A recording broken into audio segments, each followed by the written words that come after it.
प्यारे विद्यार्थियों, देखिए आज आप ग्रामर के लिए कह रहे हैं, तो हम जो शुरू करते हैं ग्रामर से पहले आपको हमने बताया था बहुत छोटी छोटी बातें कि इज एम आर का प्रयोग, वाज वर का प्रयोग, शैल विल का प्रयोग। अब एक भैया बता रहा है कि जी टेंस क्या होता है, तो देखिए टेंस आपके तीन होते हैं। कितने होते हैं बेटा? तीन। प्रेजेंट,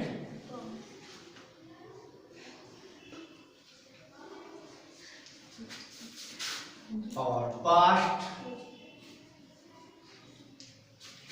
और फ्यूचर।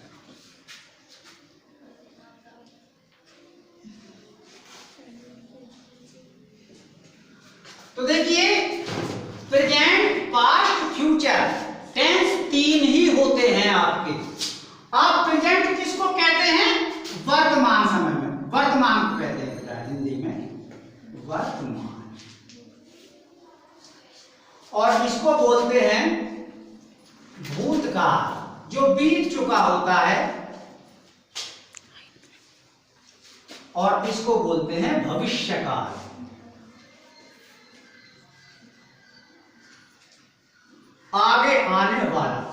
आगे आने वाले समय को भविष्यकाल कहते हैं।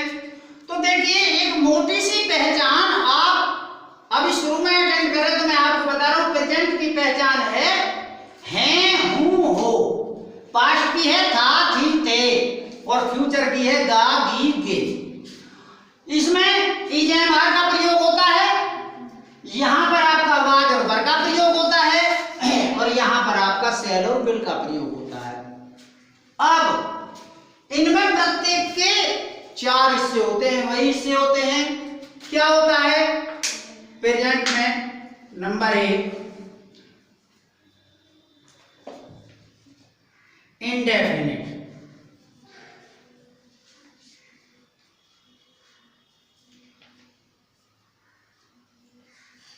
इंडेफिनिट और कंटिन्यूअस,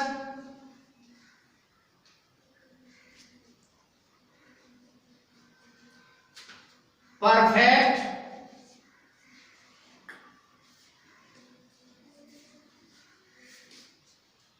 और परफेक्ट कंटिन्यूअस।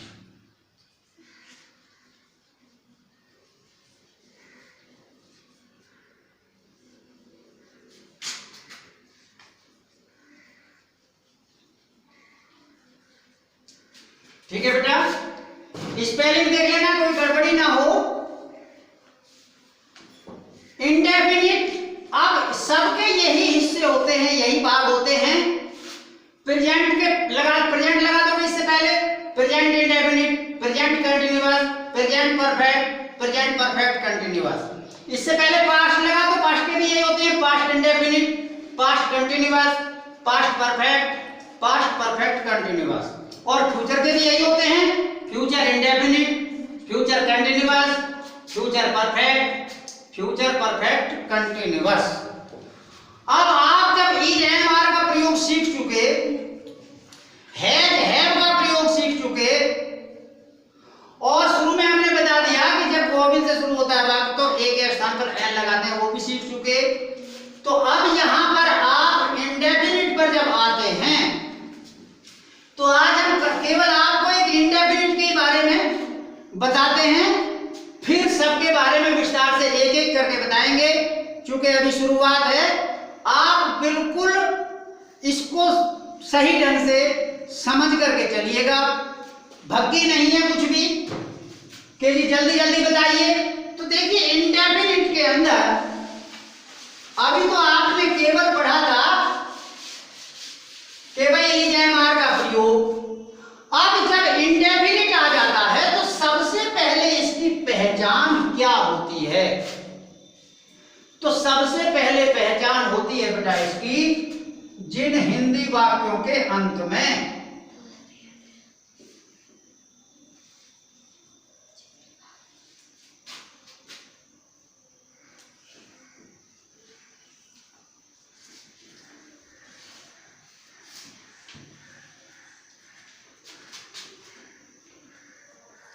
अंत में ता है,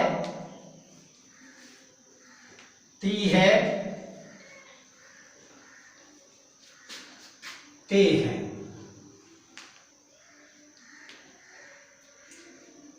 आदि शब्द आते हैं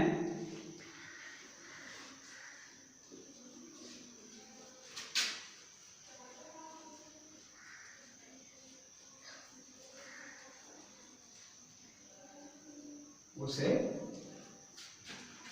प्रेजेंट इंडेफिनिट कहते हैं।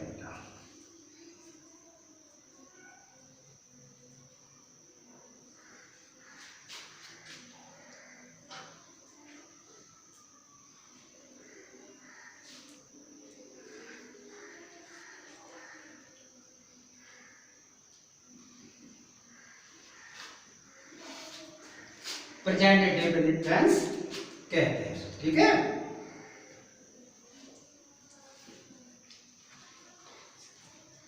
अब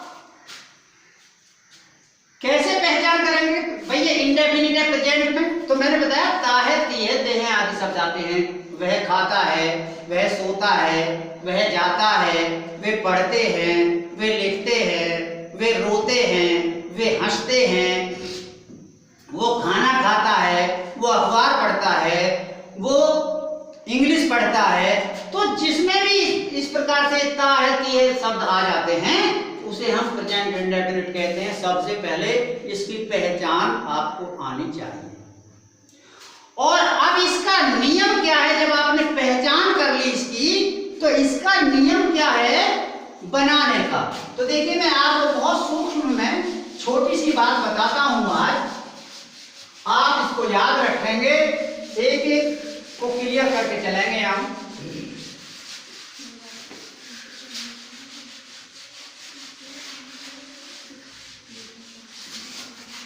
देखिए अब तक तो आप इज एम आर का प्रयोग कर रहे थे, वो प्रेजेंट था, लेकिन जब इंडेफिनिट की बात आ गई तो मैंने पहचान लिखवा दी, ता है, ती है, ते हैं आदि शब्द आते हैं। अब इसमें इज एम आर को भूल जाइए,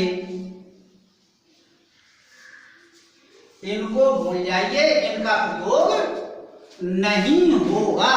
सबसे पहली चीज आपको ये ध्यान रखनी है कि जो आप अब तक प्रयोग करते आए थे अब इनका प्रयोग नहीं होगा, इज एम आर का बिल्कुल। तुम कहोगे जी अब किस चीज का होगा? तो देखिए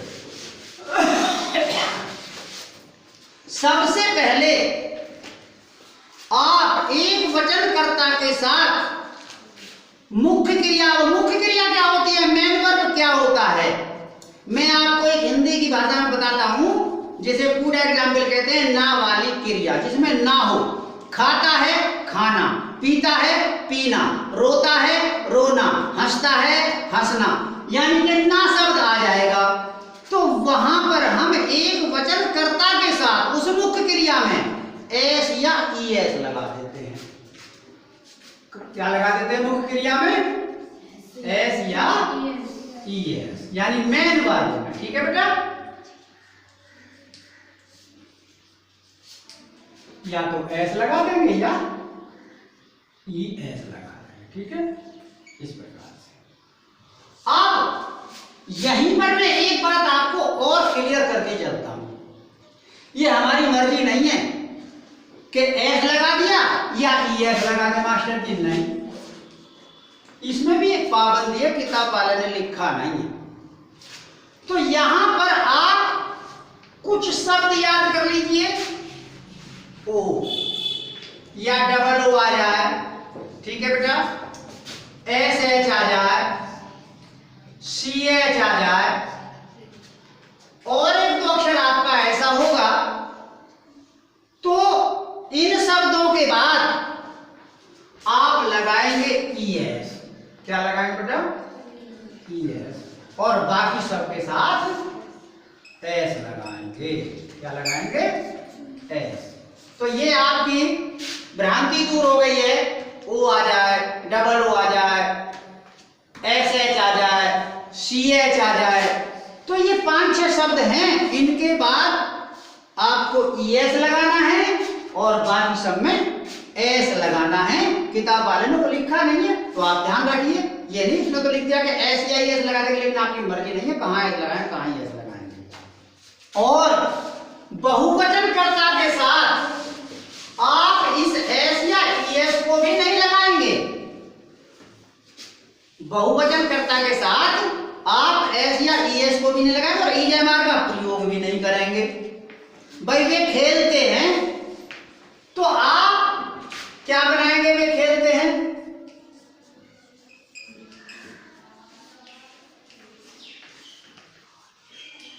वे खेलते हैं तो बन जाएगा सीधा, क्या बनेगा बेटा? दे। हाँ दे नहीं, हाँ ईजेमार का प्रयोग होगा ही नहीं। दे प्ले, वे खेलते हैं। ईजेमार को तो बिल्कुल भूल जाइए इसमें तीते वाले उसमें। और वह खेलता है, वह खेलता है तो क्या बनेगी?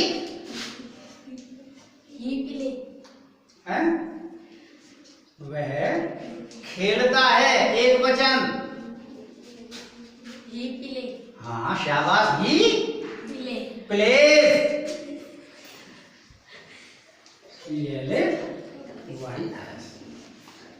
चूंकि नाम वाली क्रिया के अंदर एस या एस लगेगा एक वचनकर्ता के साथ, वह जाता है तो ही गोज।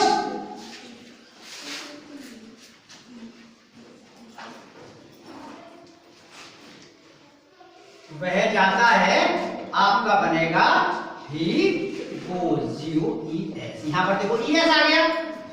अब ये तो बन गया वह जाता, और यदि हम लिखते वे जाते हैं, वे जाते हैं तो इसमें बेटा बन जाएगा दे गो।